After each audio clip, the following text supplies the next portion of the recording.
Hello, everyone. Welcome back to, well, we still doesn't have a name for it, but we're halfway through the series. There's no point now. Doctor Hooray. Who reviewing, I guess we'll call it. Yes. New Doctor Who reviewing. Um, Me and Liam go through Doctor Who episodes, as you may have seen if you've seen any other videos on this channel. And this video will be all about episode 3 of series 13, aka Doctor Who Flux, Once Upon Time. Ah, So this, at time of recording, this episode aired yesterday. So we've had 24 hours to sort of sit on it. We've done a rewatch. We've got some thoughts, and we just go through them, see if anything, gets put into context from the first 3 episodes, which have been quite hectic, I guess, is putting it politely. Um, and I'm pretty sure I'd say it's safe to say this does give some context to some things. yeah. Right, I've written down like the plot because I needed to like try and get it out my head and onto paper so I could easily like visualize it, because Okay. it is, when you are watching it, especially first time, you can get a little bit confused by it. This is a very time centric episode. So basically, the Doctor and her companions, Vinda, Yaz, and Dan, are all stuck in this time storm. And to try and save them, the Doctor has sent bodies / minds, it's not really clear and it doesn't really matter, back to their past to, in theory, relive their memories. That's fine for Dan, that's fine for Vinda, but Yaz is also being chased by a weeping angel. Whoops, which Oh messes dear. with her time stream a little bit. Meanwhile, the Doctor is also in her own memories, but they're not really her memories because she can't remember them. It's set during the fugitive Doctor, the Ruth Doctor, however you want to call her, Jo Martin, who gets a nice return, even if it's not as long, brief glimpses more than anything.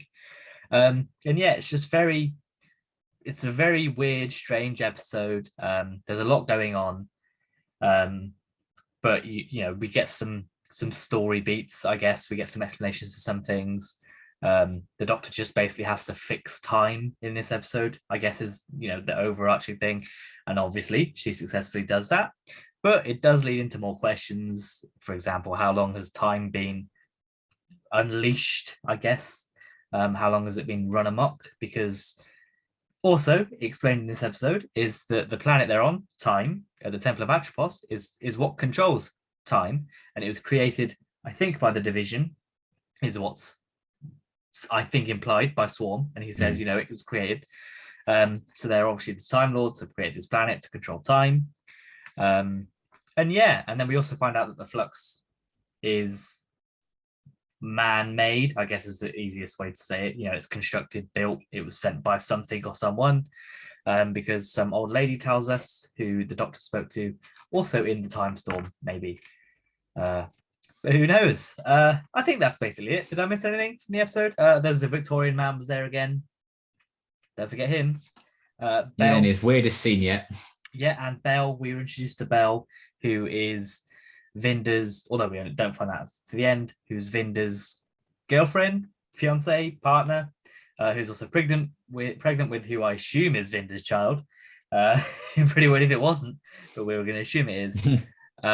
And she's effectively trying to survive the flux and make it to Vinda, who was stationed elsewhere because of events in his little contextual memory bit that we see. I think that's about it. Probably would have just been easier if you just went and watched the episode at this point. But those are the spark Probably. notes. So, as with all of our other reviews, we do 3 positives and 3 negatives. Or at least we try and keep them positives and negatives. But before we get to that, what did you think of the episode? I very much enjoyed it, Mhm. and I'm very glad I watched it again. Because once you know what they're doing, I do think it's fairly kind of easy to get to grips with. At least I found it easy. And yeah, I think it's probably my favorite episode so far. Just because it feels satisfying probably just to get some kind of answers or see some kind of backstory that the Doctor didn't know she had. So I enjoyed everything with that. I thought it was very clever kind of using the actors to play lots of different characters. because it just makes those like this bizarre situation that we're in as an audience watching all this even more bizarre. Because like that's not how Dan acts, that's not how Yaz acts. Yeah. So I quite enjoyed how they did that, and it was a neat way of resolving the cliffhanger last week, but also through that we learn a lot of backstory about Vinda in particular, and obviously the Doctor, and we get a bit of Dan as well. So I really enjoyed that, and then they kind of put it through a setup for obviously next week with the whole Yaz and Weeping Angel business as well. So I really enjoyed how they did all of that and how that all played out. We got some answers about Diane as well, what happened to her. She's in an absolute unit, so that's unfortunate for her. But yeah, I thought it was a really kind of neat idea and a concept to just go full Doctor Who, the most Doctor Who you can possibly Doctor Who is probably an episode quite like this. And yeah, I thought the cast were great in it. Great to have a few surprises in there with like the Fugitive Doctor showing up. And yeah, I really bloody enjoyed it. Yeah, I think that's fair. I did quite enjoy it. And like I said before, I can get that some people might be confused. But as we said in our live reactions, which are on Liam's channel, plug. It's spelled out to you, the plot. It is, they do tell you a number of times, here's what's happening, here's what the Doctor's trying to do. You guys just need to stay put and go through your memories. That's what is explained. So I think the argument that it's bad because it's confusing is pretty unnecessary, because it's not, if you're paying attention, or if you just take some time to think about it. Everything is in there, because like with episode 2, I had a problem with them kind of explaining the same thing again and again and again. Yeah. But I think this episode it's fine, because on surface level it's a very confusing thing to watch. So I think it makes more sense. Yeah. And so I don't really have a problem with this one. I do think it gives you everything. Well, not obviously all the answers to everything that's going on, because we're only halfway through the entire arc. But I think it does let you know quite concisely. Particularly, I think the scene where the Doctor's explaining it to Yaz, I think is particularly clear about what's going on. So yeah, I think it gives you everything you need to get to grips with it. But I understand it's also easy to miss the odd line or two, but that's not necessarily the episode's fault. So. No, and I think that's why they repeat it a couple of times again, just in case somebody misses it the first time. You've got other opportunities to be told what's going on. So I think that's a criticism that we can't really be thrown at this, but obviously some people I know have been, which is fine. I mean, as you mentioned, this is the most Doctor Who can be. So this is a show, folks. If you don't like this kind of thing, why are you watching a time travel sci-fi show? It's not that hard. But yeah, great. I think the performances we'll come on to great across the board. I like the sort of cameos from certain monsters, and I think it was just nice to get some backstory and context to some of the answers. But I think it also did enough to sort of leave more bits in to keep people coming back. Even if they complain about it, they're going to come back next week and try and see if the answers of their questions are going to come to fruition, which is good. I think that's one of the perks of doing it like this, is that it keeps more people engaged throughout the weeks because they want to know what happens. But yes, so we'll move on to our positive points, and sort of on what I just mentioned. My first positive is the explanations of things. Hey, answers. Exactly. I think as we've mentioned previously, we can't really judge the series, harshly, at least on certain aspects, until the series is finished, because some things won't have answers yet. But I felt that we got some nice sort of hints towards what the flux was, if not being outright told that it's a thing that was created, which I thought was interesting. We obviously got a big backstory to how Vinda got where he was, and what he was doing. Found out what happened to Di and what the passenger is, which is good. Got a little bit more about who Carvanista is and how he knows how he worked for the division. And that already adds in a little bit more backstory to their to the episode 1, where they're interacting a lot. Because now you can go back and do it and think, he knows her, but he's playing dumb. And that's why he's not too fussed, because he knows that she'll keep coming at him, but he knows her from before, which will add another layer, I think, to their relationship, which is good. And yeah, I think although we didn't get answers for everything, obviously, like what exactly is the flux, what are Swarm and Azure doing, and we got more questions like who's the hell's the old lady. I think enough was explained to satisfy myself, and then be like, okay, we are going to get answers at some point. I think that's what this was. I think I mentioned it to you yesterday. This was very much that WandaVision episode where it's outside the bubble and they come in and they sort of explain what's going on and that kind of thing. This felt very much like that. Which is good. I think that was necessary because I think some people, if this hadn't happened, might have gone, "Oh, this is ridiculous. Now I'm not going to bother." I mean, for me, it wouldn't have mattered either way. I don't think I didn't need to get answers now for certain things, but also I think this will mean that the series finale, if that's when we get the bulk, then that won't be as crowded, and some things won't get missed. Which is lucky. But yeah, I think just the explanations in the context of certain things is sort of up there because it gives me peace of mind more than anything. So what is your sort of first positive? The Doctor Division, Fugitive Doctor flashbacks, all those sequences. The first siege of the Temple of Atropos, I think they called it. I really enjoyed getting all those kind of answers about just a glimpse of what the Fugitive Doctor's life was like with all of that. Intertwined with Jodie Whittaker also portraying the Fugitive Doctor for the most part, which I will come back onto some of the time. But yeah, it was cool to see what was going down with Swarm and Azure. That history between them is kind of, they had this bit of rivalry way back when, and he's been in prison for God knows how long after this, and I think it's safe to say in that time he has grown to resent the Doctor quite a bit. A little bit. But even then it's like more answers like how does he know what she looks like now and everything like that. So it's going to be cool that we still have more to come from that, because we really don't know what Swarm and Azure are really planning to do really right now. But yeah, I liked all those scenes. It got us the explanation of what the passenger was doing. It allowed the Doctor to continue to be utterly perplexed about who she actually is and what she was doing. And it brought the Fugitive Doctor back. Obviously, he's like a huge kind of fan favorite part of this era for sure, is Jo Martin. So it was cool to see her again. And yeah, a little glimpse, albeit through performances of people we're just used to seeing in the show, a little glimpse of what the Division were like, what their missions are like, what they were up to. So I think rewatching like Fugitive of the Jaduna would be really interesting to be like, okay, so that's what those folks were actually like. This is what they were doing.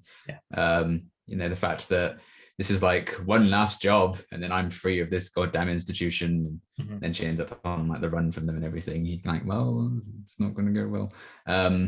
So yeah, I really enjoyed getting all those answers, seeing a little glimpse of what that was like, with a very Doctor Who twist in that they're all portrayed by like our regular cast of actors for series 13 for the most part, and then with Swarm and Azure in the mix and all the answers we were getting with that. I found myself very interested in that aspect of the lore. Obviously, if you're not a fan of the Timeless Child thing, you're probably not going to be as big of a fan of those sections, but I don't mind the Timeless Child thing. So yeah, I really enjoyed those scenes. Yeah, I think that's fair. I think my one sort of criticism is when they're like, "Oh, this is the last job," and then you get out. From what we've seen of the Fugitive Doctor at the minute, I don't get the impression that she wants out. I've never I mean, maybe I'm wrong, but like in this one, from what we saw, I never got the impression that she was like, "Yeah, this is it," and then we're gonna go.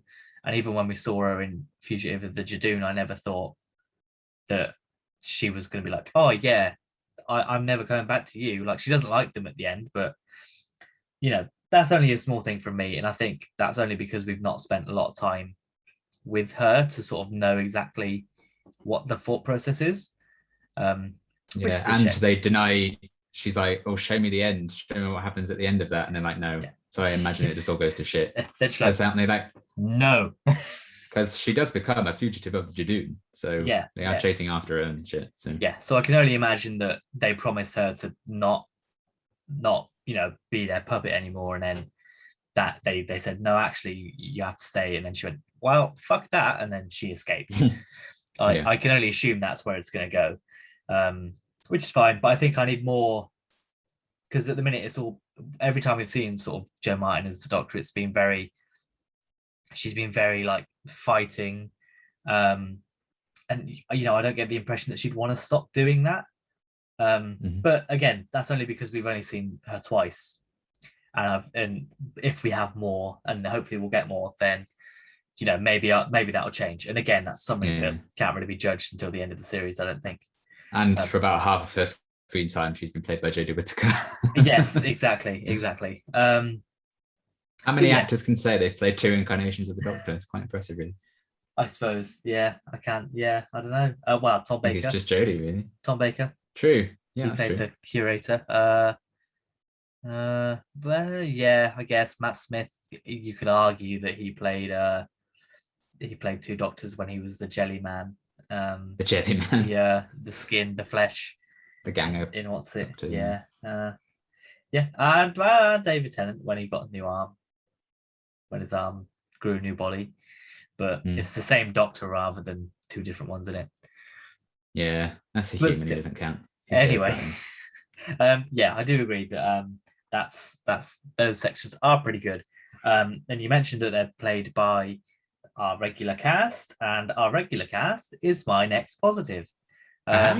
Specifically, I think Mandip, John, and Jacob, purely because they I think had to do the most in terms of the characters they had to play, especially I think Mandip and Jacob. They I think played 3 different versions of themselves in this. Whereas I think unfairly to John, he only plays 2 different versions, I think, himself and then Carvanista. Whereas Mandip is Yaz, the security guard. Well, she's 4 then. The security guard of the Great Serpent's room, the commander to Vinda, and then the division member. And then Vinda's obviously a division member himself. And is that it? No. Maybe is it? There you go then. I think that's it, yeah. Well, there you go. Vinda also gets 2. So clearly, Mandip got the bulkiest script for this week.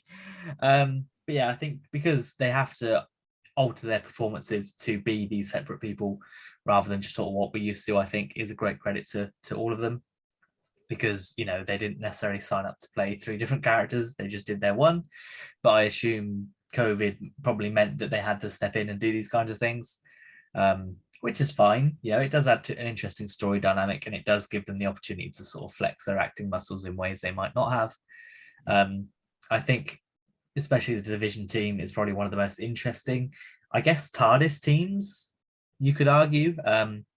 Even if they're not played by those actors, I think I'd like to see those kind of adventures with those 4 as whoever they're going to be, because we only really know Carvanista and the Doctor. We don't know who the other 2 are. They specifically didn't flicker into anyone else, which I'm sure will be either a reveal of some kind or just forgotten. And they didn't want to put anyone in they thought it wasn't necessary, maybe. But yeah, it will be interesting. I mean, or it could be the future. Who knows? They could now turn around and say that Jo Martin is the next Doctor, and she actually stopped swarming Azure, and everything that we saw in that moment was from the future, not necessarily the past, which could be an interesting twist. But I don't know if that's what they'll do. Yeah, especially with behind the scenes stuff, they are talking about it like this is the past, and yeah, but they can still be, being like, oh, it's the past, wink, wink. Andrew and Toby aren't in Spider-Man, wink, wink. I hope it is just in the past. Yes, because the whole point of 13's arc really is like, what is her past? Yeah, like, this is actually your future, bitch. Sorry, you still didn't know anything about your past. It'd be like, well, what's the point of it? But wait, yeah, I know it'll be interesting, but I'm intrigued to see which way it goes. But either way, I think the acting in this, and of course from Jodie as well, she was a pretty standout. She had some good moments in this. I thought some like heroic moments as well as some self-doubt moments. I think that there's necessarily not always a split between her and the fugitive Doctor when she's supposed to be. I don't know if that's on purpose. Maybe it is. But yeah, especially Mandip, John, and Jacob, I think they're definitely the best acting in this. Soz Swarm, Soz Bale, but the other 3 pipped you to it. So what is your next positive? Jodie Whittaker. Yay! We're completing the set. Yeah. I think it helps that I watched the 8-minute behind the scenes thing they released just before I rewatched the episode, where she talks about how she differentiated herself, her incarnation from Fugitive Doctor, because her posture is completely different. She's kind of saying like she like kind of lowers herself a bit when she's playing 13. She's a bit chaotic and over the place, and you can see like she just completely straight back, actual proper posture when she's playing Fugitive Doctor. And like, actually knowing that and then watching it, I'm like, oh yeah, you can really see that. So getting to play 2 different incarnations, I thought was quite fun. Like you were saying, you know, the self-doubt, things like that. The scene when she gets pulled out at the end and she's like really pissed off and frustrated. Like it needed to, you know, I needed it to be broken for me to actually see what's going on there, and she's getting a bit mad. And then we also have that, and then you think of when she's the police officer for a little bit, just talking about Satsuma's in the corner shop or whatever, and it's like the little comedy side that she can bring out in it as well. I do think she's absolutely hilarious. So I love that little bit, and you compare it to everything else that's expected of her in the episode then. And she had a lot of wire work in this one. She was being thrown all over the bloody place, having to scream at nothing as she's sucked into different parts of time. Everything with that. I also love the moment near the end when they're leaving the temple and she looks in the mirror again, but it is just her own reflection, but she still doesn't have a clue who she is. I thought it was a lovely bit of acting as well. Just a complete kind of heartbreak on her face, really. So yeah, I thought, as ever, she was really great in this. And I did nearly put the whole cast because they did all have a lot to do their own separate little things. Yeah. But it did help that I watched the behind the scenes thing. So yeah, I really, really enjoyed kind of the differences she brought to the different incarnations, and then the range that the 13 just had to go through in this one episode alone. She had to be like the exposition, she had to carry all of that. And I think she's very good at making exposition sound pretty interesting most of the time. She does sound very engaged with it. And then she also has a lot of character stuff alongside that. So yeah, I really enjoyed her performance.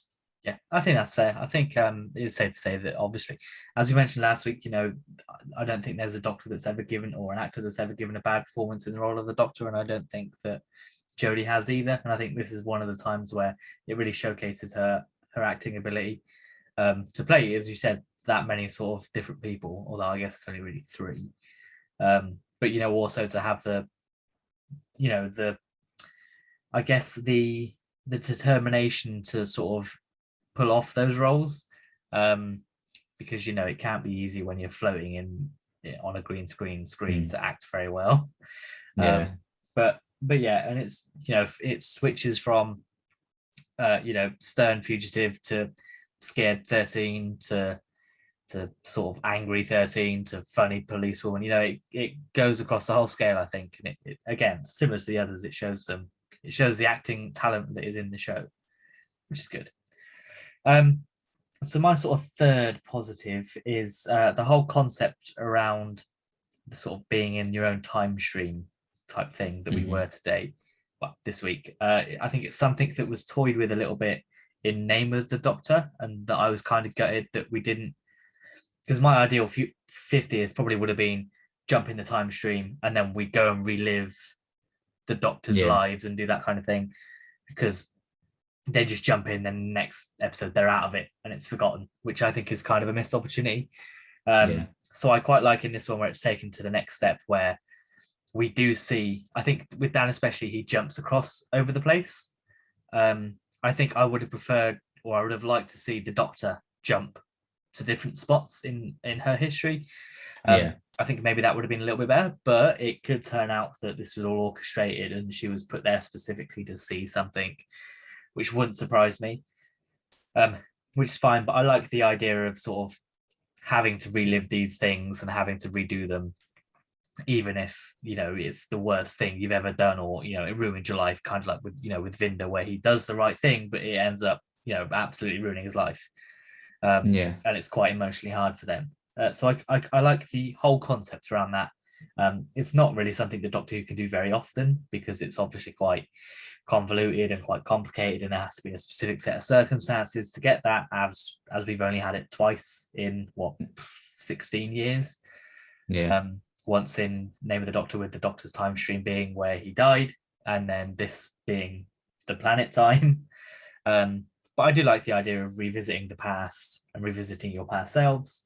And it is a concept that maybe could be used in the 60th, but I think we might be a bit too far past this episode and this concept by that time. But it is a very easy way to, it's effectively like that Clara bit in Name of the Doctor, except a little bit, taken a little bit further, which I quite like, because it opens itself to loads of nostalgia if you do it the right way, which I'm always like, yeah, give me more, put us back in the Slitheen, do it. Because even like, as we've seen in this one, you could do it with the second Doctor, the third Doctor, who are no longer around, and they don't have any stand-ins, and you could do a similar thing where it's Jodie or whichever Doctor, but they flick in and out and you get brief glimpses of the second or third Doctor in the scenes, which would be an easy way, I think, to be able to go back and do those things. So it might be something that comes in if they ever think, we want to revisit the third Doctor. We want to revisit Tom Baker, but unfortunately Tom can't make the set anymore. So we need to go and do this. But that's all in the future. So I guess it's, just the concept and the possibilities that opens. I quite like. Yeah, I do like as well what you were saying about, I wish we could have seen her jump to loads of different other places, and that's her exact frustration when she's out as well. Yeah, she'd have loved to have seen that. So I quite like that the audience would feel the same frustration the Doctor is. Yeah, and that makes me think that it was designed so that she only went to this one place. Especially with Dan and Vinda jumping across the place. I mean, Yaz's was impacted by the Weeping Angel, so we don't even know if that was actually her future, her past. That could just be maybe certain things that the Weeping Angel was influencing. Don't know, because I don't think it'll be a future unless she lives a happy life and just, I guess, forgets about the Doctor and just moves on, which I don't think she's going to do. Judging by, she just moves into a new flat. Yeah, exactly. But yeah, that's my last positive. So what is your last positive?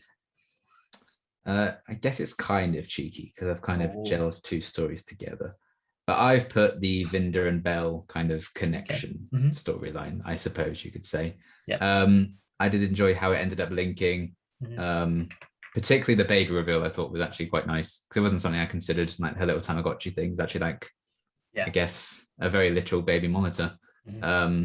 So I enjoyed how that played out. And I think it's also just fun because of the speculation. It's kind of started in the fandom about who they could actually be if there's more to them, because apparently everyone has to be someone. I saw one that was like, I think Vinda is Rose's child. I was like, what? All right. How do you even get that? They're two white people. You can't have Vinda from that. What are you on about? But yeah, that's an interesting one.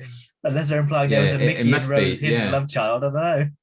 Because he was sent to Outpost Rose, surely he must be Rose's child. Ridiculous. This place that he was sent to after years of his life. Oh, God. Obviously the popular theory is that they're the Doctor's parents. And that baby's lost and becomes a Planet's child. I don't know if that's going to be the case, especially because they know about the Daleks and like, we fought them, we know how to deal with them, and the Doctor doesn't know about the Daleks when he first meets them. But I guess if she's a child, she might not have met them, maybe. But again, that would be quite the retcon, even more so maybe than Planet's child itself. And I just don't know, timing-wise, would that even make any sense? I don't know. But there are arguments for and against it, and I guess they would want at this point some speculation.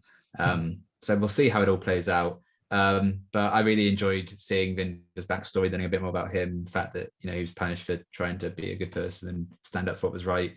And then we had Belle for the whole episode doing her own little thing, facing off against the Cybermen. And then the link between them at the end, I will find you, I won't give up. So yeah, I enjoyed that kind of final shot of them both kind of kneeling down on the ground and stuff, and Vinda ended up in the same position as the hologram that she had of him. So that was a nice reveal. And I guess that was another thing when she was like, I wonder if he looks different. That's when people are like, can he regenerate maybe? So we'll see if that's the case. Or maybe he just got a haircut. I don't know. Maybe that's what she could mean. So I saw someone else being like, that kind of reminds me of like going on Zoom with people during COVID, because I haven't seen them in so long. Like, have my memories of you completely shifted to what you actually look like now? So maybe it could have been commentary on that, because I saw a lot of people quite moved by that, which I thought was quite sweet. But it also could just be they can regenerate, because they didn't say explicitly that they're humans. She could be pregnant for 4 years. We don't know. So yeah, I actually, even more so on the second rewatch, I felt like when we first watched it, the Bell stuff, I was like, okay, yeah, but go back to the interesting stuff, please. But I actually quite enjoyed it this time around. It does help that, the main villain she faced off with the Cybermen, who are my favorites. But yeah, I enjoyed that link in the end, and I am quite excited to see, because obviously we're going to get more of them. I'm excited to see exactly how that's all going to tie in. I might end up hating it. It might go nowhere. It might be like, you could have cut that out completely. But for now, I am intrigued by it. So I thought I'd give that a shout out. Yeah. I think one sort of point against them being the Doctor's parents is that how does she get the power of regeneration? But as you just hinted at, maybe they can already regenerate. So maybe it's going to end up that the Doctor's stuck in this infinite loop of falling out of a different universe and arriving in one, and then doing the same thing over and over again. Maybe that's what she's always been doing. Maybe the whole point of this is that she's going to break that so that she continues on, maybe. But yeah, now that you've mentioned maybe he looks different, maybe they have, maybe that's why, she's not too fussed about getting caught, and she faces off against like 20 Cybermen in her spaceship, because maybe she knows that she has 10 of her regenerations left or something like that. And well, we don't think the Great Serpent or anything has anything to do with Time Lords, but again, we don't know anything about them, so it could do. It'll be interesting either way to see where that goes. But yeah, so my sort of additional positive is just a shout out to Jo Martin as the fugitive Doctor. We didn't see her too much, I don't think, in this episode, which I thought was a shame. It would have been nice to get a bit more of her, and get a bit, because she had like 3 lines, I think. A few to the Doctor, but in terms of her actual like presence to the villain, it was only a couple of lines. So I think we kind of still need that moment where she stands off and defeats the villain, really. Yeah. Which I don't think we've quite had yet, unfortunately. Obviously she takes out Gat or whatever it is in Fugitive, but it's not quite the same thing, I don't think. But that's my only sort of complaint around that. But other than that, it's good to see her back. Part of me hopes that there'll be more, because there are obviously pictures of her on set with the rest of the cast. Yes. Which we obviously thought that she'd filmed her scenes separately, but it appears she hasn't. Yes. And this is why I have a negative about it. Interesting. But yes, so we will, as you mentioned. Well, have you got any other additional positives, or do you want to scoot on to the negatives? I would shout out Jo Martin as well. It was nice to see her again. It's a cool surprise. So yeah, I think that's kind of the extra positive if I had anything else. Yeah, fair enough. So yes, we will go on to the negatives. We will. We will. So, and I don't want to shit over your last positive, but unfortunately, I thought that Bell's inclusion was a little bit unnecessary. I mean, it could come out that it's good that it was in here, kind of like where we had Claire and the Victorian person and that kind of stuff in the first episode. It could be that, oh, that's good that we saw that, because maybe they don't have time for it in a future episode and they wanted, whatever. But when you've got the Doctor discovering about her past and the Weeping Angel chasing Yaz, it kind of feels like I'd rather watch that unfold than this. As cool as like the Dalek cameos and Cyberman cameos were, and as nice as it was to reveal, that she's pregnant with Vinder's kid or whatever. It is a nice story, I think, but I don't think it's necessarily needed in this episode. Because you could have had, maybe in Vinder's flashbacks, had her, and then when we see her in the next episode, you're like, oh, that's Vinder's partner, and then it adds the other layer there. But maybe they also thought that, oh, we've not got that much of an interesting backstory for Vinder, we need to give him something else in this episode, so we'll put in his love story. But either way, I think it got to a point, I think, where we came back to it. I was like, oh yes, yeah, we're back here again. We've still got to do this bit, because I think either the Doctor would finish with Swarm in the past or something. I was like, oh, okay, now we're going to go back to the present. It's all going to be solved.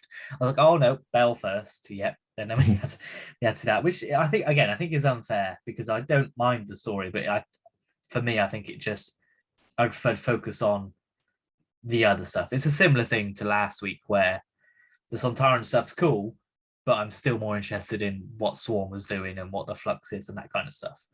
Yeah. Which could also be an issue for next week as well, because it seems like next week will be another episode 2 where it's sort of more of a monster of the week type thing. But we'll cross that bridge when we come to it. Either way, no criticism on the storyline, no criticism on Belle. It's just, I think, criticism on it's just she sucked and the story sucked. It's just terrible. Bad. Well, no, it's not even that the story sucked. I think it's just that in comparison to the other bits that were going on in the episode, I would rather have watched that. It's not that I wouldn't have wanted to watch this, but I just don't think it's necessary for this week's story. Especially considering it starts with Belle's story and then has like 5 minutes, not even 5 minutes with her to start with, and then goes back. That was weird. They didn't need that title card. That was a very strange choice. But yeah, I mean, it's more of a nitpick than anything else. I don't think it ruins the episode. If anything, it's more of a point to be like, oh, there we go, I can go get a drink now, type thing. It's like that lull in the movie where you you can go to the toilet when you're in the cinema. You're like, oh, they're talking for a minute, quick. And you just go off, which I have down to a fine art as well now. But yeah, it's fine. I don't mind it too much, and maybe it'll pay off more as the series goes on, as will maybe most things we'll talk about. But yeah, so what is your first negative? The fugitive Doctor being underutilized. Now, this wasn't an issue I had until I saw that she actually was on set with them all. I was like, oh, okay. And of course, that just might mean we're going to get a lot more of her, which will be great. But I do think then with this episode, it would have been nice to have had like a whole scene of her doing something rather than it as much as I love Jodie, just her nights taking up the entire thing. I get it's like her being implanted in her memories and stuff, but it is still technically her, so you could get away with it. Just like having her say a couple of words every now and again, it just seemed bizarre. And to get it to properly kind of match up in the way they did it, I imagine she did like film those sequences herself, so they could probably cut it. So I imagine it would exist. But yeah, it just seems bizarre to me, and maybe a bit tone deaf, that the first Black Doctor in Doctor Who's history was initially a plot device and was then portrayed by the white leading actress for the majority of her scenes in this episode. And I was like, well, you know what, COVID, she's in another show, she needs to mainly stay with them. But when I saw that she was then on set with them and stuff, it did feel a bit strange. I get it in context of what they were doing with the story. But the fact that, you might have wanted to see a lot of Carbonista, and you get, you put him in all that makeup and stuff just so he can say, don't touch what you can't afford, and that's it. And then it's John Bishop for the rest of the time. I feel like they could have given the Fugitive Doctor a bit more of those scenes to do, just a bit more, actually showing her be utilized, I guess. And again, we might get a lot more of her in the rest of Flux and beyond, for all we know. But for this episode, it did feel a bit of a shame that it played out that way. And I almost wish I didn't realize that she was actually was on set and could interact with them. Yeah, because I wouldn't really have had any issue with it. So I was like, oh well, they did the best they could, but it may not necessarily have been that way. I'm sure there's no ill intent meant with it. I'm not saying it was a purposeful thing to underutilize and almost whitewash the first female Black Doctor, but it still feels odd, especially because at this point they knew she was a smash hit, people loved her, and then they still don't give her much when she's in an episode. It seems strange to me. Yeah, I think that's probably fair. And I don't think that it helps that. I don't think it helps, but because obviously Yaz, Dan, and Vinda don't regenerate, or and they don't change appearance, so it's they will always look the same. Whereas because the Doctor can regenerate, obviously it's the same person. So in theory, if that was a human, it would look the same as Jodie, but because of the regenerations, it mixes it up a little bit. But I just think that they could have at least given her more than, one line and then back to Jodie for another 2 minutes, and then one line and then back to Jodie for 2 minutes. I think it was a bit too. Yeah. When she did appear in the flickers, what was the point? Especially because nobody's seeing those flickers. That's us seeing that. It's not happening in real time. When she realizes, like, oh, I'm you. I feel like it would have just been easy to at least keep her as it for a few minutes and stuff. Yeah. It did seem a bit strange. But yeah. But I get wanting to keep it as Jodie. Like, it would probably be better then to just have, oh, I saw her in the mirror, and then keep going as Jodie rather than flicker. Yeah. And then you can kind of do the whole, this mind's in this body, because even Joe Martin realizes that there's somebody else there, I guess. Which is another thing that might get explained, sort of more towards the end. But also, one thing I think that isn't explained is that why does Vinder see Yaz in his timeline? I think is something interesting, because Dan doesn't see anyone else except for Passenger, but even then that's a bit like, why? Unless that's part of the finale where Dan has to confront Passenger, maybe. But then obviously Jodie also sees Yaz, Dan, and Vinder as her backup team, but why? I guess is it a defense mechanism for the people involved to imagine the people that they were with? Is it just people? Is it them accidentally getting into the time stream? I think that's the only lingering sort of point, I think, is why were those other characters involved in other memories? Which may get explained, but part of me thinks it might just get forgotten. Yeah, I think it's just because they're all in there at the same time. But you would feel like then they would all see everyone else, not just like pick and choosing. Yeah, because Dan doesn't see anyone. They could have, and Vinder seeing Yaz, Yaz was a couple of different people in his own same story. They could have easily just had John Bishop just stand and not say anything in the back of that guard scene. So and then Yaz, kind of weird. Yaz only sees Jodie as well. She doesn't see Dan or Vinder. So I think they either needed to all be in them or something. There needed to be a line there, maybe. But again, could get explained further on. So it's fine. My sort of next negative is the Great Serpent. When they said Great Serpent, I was like, oh, we're going to get a big snake. No, it's a man in a suit. And that's all you're getting. Don't get me wrong. It's a man in a rejected initial design for Swarm's costume. Yeah, literally. Don't get me wrong. I like the actor that plays the Great Serpent. I think I quite like the scenes he's in. I think he's engaging. I think that he does a lot with the couple of times we see him. He does have that Swarm-esque charm and menace, which could be that maybe he ends up being Swarm. Who knows?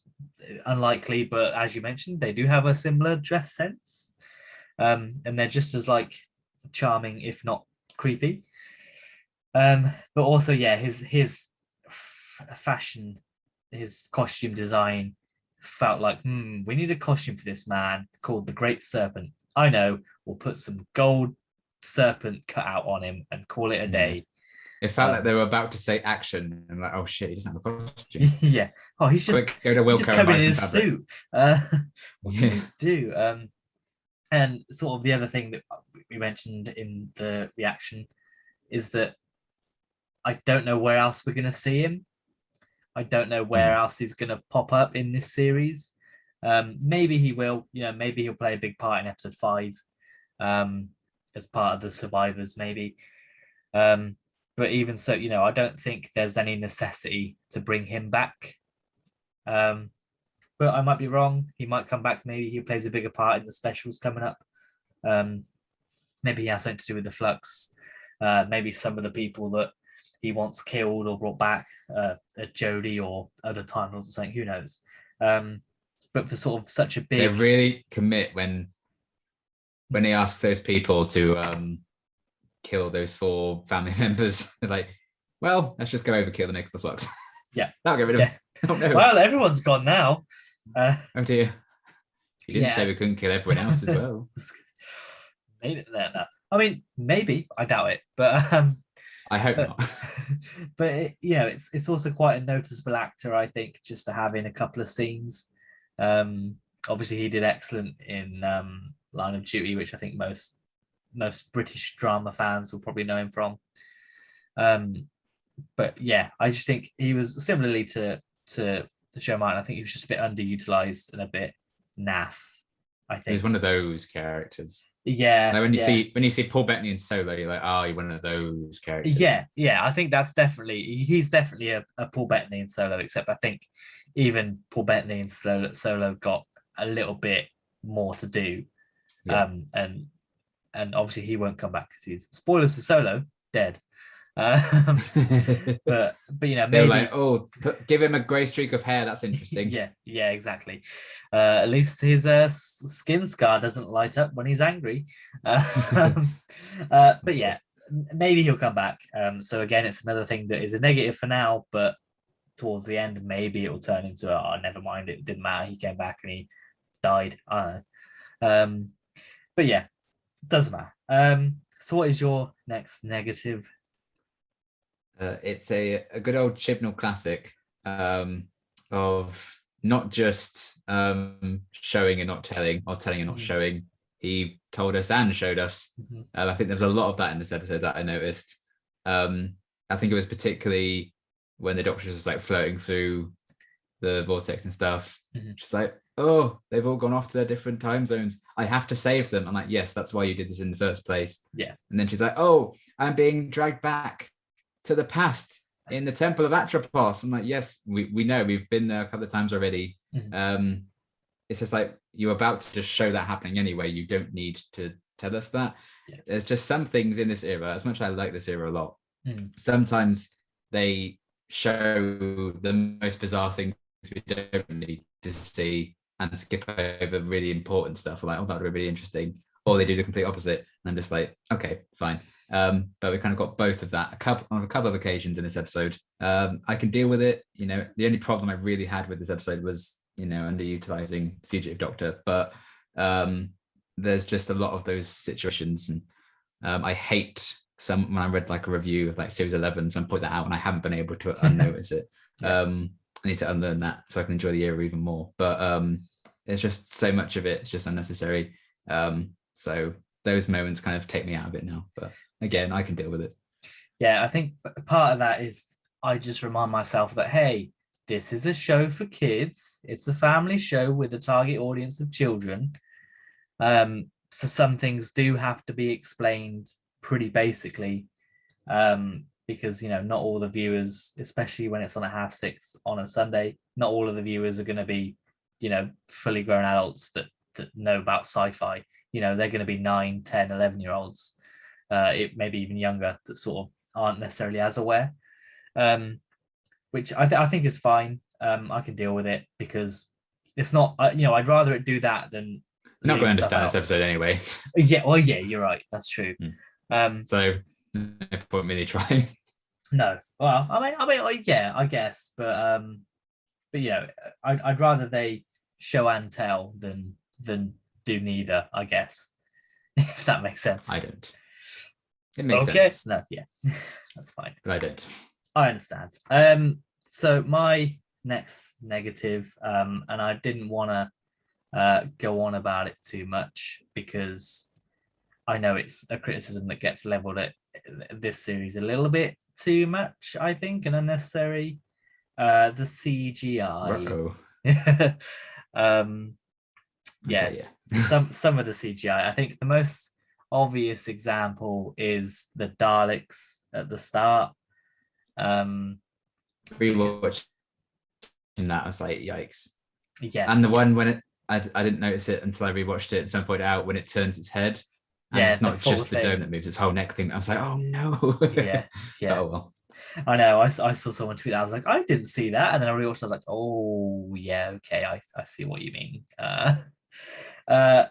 So I get that maybe they didn't want to use real ones just so that they had the surprise of them sort of being a cameo appearance. Also, maybe I can't imagine it was cheaper to CGI all them than get a few props, because you didn't need that many. You could have just had 2 or 3. It might have just been a real faff getting those props out in some woods or something. Yeah, maybe. But I'm sure we might find out in the behind the scenes when the series is finished, which is fine. But yeah, my internet connection is unstable. You may have seen Liam freeze a couple of times, but it's fine. We'll power through. We're almost finished. And then Oh also, boy. I think there's been a couple of times when the background has seen they try and blur it and focus on the characters in the foreground. But I think sometimes the background can be, especially when it was on Vinder's planet. I think that was where it stood out because it's in daylight, because Yeah. it's because it's a big kind of like destroyed city. They kind of need to do it. They hit it well, I think, on Atropos, where they looked out and it was all smoky and covered in like dust and stuff, so you couldn't really see it. But I thought on Vinder's planet it was a bit naff. But yeah, it's I not. think Yeah, it's hurt by they're not being able to go on any locations and stuff like that this series. I think it would have, they definitely would have done a lot less like obvious green screen backgrounds. Yeah. But COVID kind of had to force it. So it is a shame, but it still, what can you do? Yeah, I mean, like if you think of episode 2 of series 11, where they're in like that desert planet and there's the big structures and stuff, I'm sure they would have done something similar to that if they could leave the country and do it. So it's not something I want to criticize a lot of and criticize heavily, because there are obviously reasons why it's done, which can't be helped. But I felt that I think it was especially the Daleks was a little bit too obvious. Yeah, I think it's fair, especially when a lot of the CGI this series has looked really, really good. I think it is then fair to criticize it, especially with the Sontaran ships that we just had last week. I think, and even so, like the CGI, I think don't think there's necessarily much in this week, but most of the time it's fine. But never mind. So that sort of brings us on to your last negative. What is that? Yes, now. Folks, friends, you remember last week I had a few issues with the cliffhanger, particularly the half a second shot of Jodie. I was like, that's really unnecessary. I feel like this episode made it even more unnecessary because she's yeeting herself and John Bishop into these pods behind them. And I was like, okay, maybe like time slows down for some reason as she's running to them. He's like running and stuff, but before he clicked and then they show her face going, and then like, you didn't just remove that half a second thing of her last week, and you would have gotten away with it too if it weren't for you meddling editors. So it just seems bizarre, and I know it's petty as hell, but I do feel a bit like vindicated of hating that extra little cut to Jodie at the end. I don't know, it cheapened that cliffhanger for me anyway, and considering how they then resolved it, it did seem weird. I think there has been some kind of disconnects, I think, to the cliffhangers and the resolutions with Flux so far. I think, the end of episode 1 to episode 2, we don't see what happens to them. It's happened. I'm like, oh, it would be cool to like properly see what had happened there to get our bearings properly registered. But yeah, that felt very contradictory to the cliffhanger that they set up. However, that's something. But I mean, I agree. I did think that even when we first saw it happen live, I was thinking, oh, I know we've seen this kind of like the Doctor thinks super fast type thing before. I think it was the series 9 opener, wasn't it? Where Missy's like, oh, he's stuck does a lot of it as well. Yeah, Missy's like, oh, he's stuck in the corridor with things firing at him. How does he get out of it? Kind of thing. So we kind of know that, and I quite like that aspect of things. But you are right, when there is no time. That because as she's thinking that, the scene is playing out where he's like explaining what he's about to do to Yaz and stuff. So I'm like, okay, she's thinking during that, but then it all just falls apart. And then it's like they time freeze, and you even see Swarm like about to snap as well.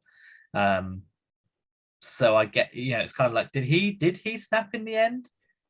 Was time unleashed? I don't know what quite happened. At least she could have just like barged in, maybe get to 1, barge in, of run in and then do it, rather than get to 1 and we see the snap. But yeah, I get what you mean. Yeah, it's unfortunate. Yeah, shame. Oh, lovely. Okay, I think that's about it then. I think for the negatives, I think my only other sort of minor criticism is that I think the Daleks and Cybermen were slightly underused. They were just sort of in there to be like, hey, they're in the episode. And even with the Daleks, they weren't even advertised as being in the episode. But sort of, especially the Cybermen, I think were a bit like, it was just a bit like, hey, remember the Cybermen? Remember these other villains? But it's fine. They're in there. It's a big universe. They can pop up whenever. Why not? But yeah, did you have any other sort of negative points before we move on? I just kind of noted the CGI Daleks as well, but we talked about those, so that was it. Excellent. Right. Well, before the internet fully crashes on us and everything goes absolutely into the fan, have you got any interesting fun facts? Any audience viewing figures? I know we're a bit earlier today. Yeah, we don't have any viewing figures as of yet. I think episode 2 ended up at 5 point something million, and it was like the 13th most watched show of the week, so it did very well. Yeah.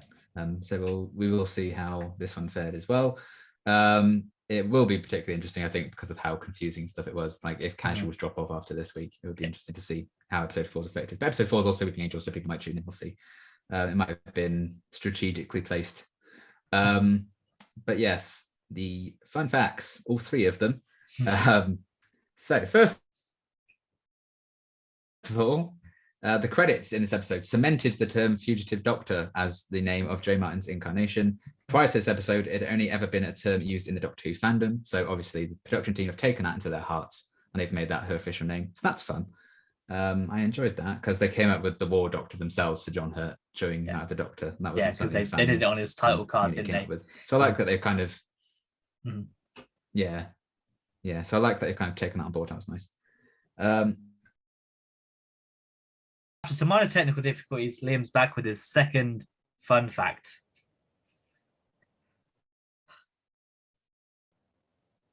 He's not even back. He's gone. Okay. He is back.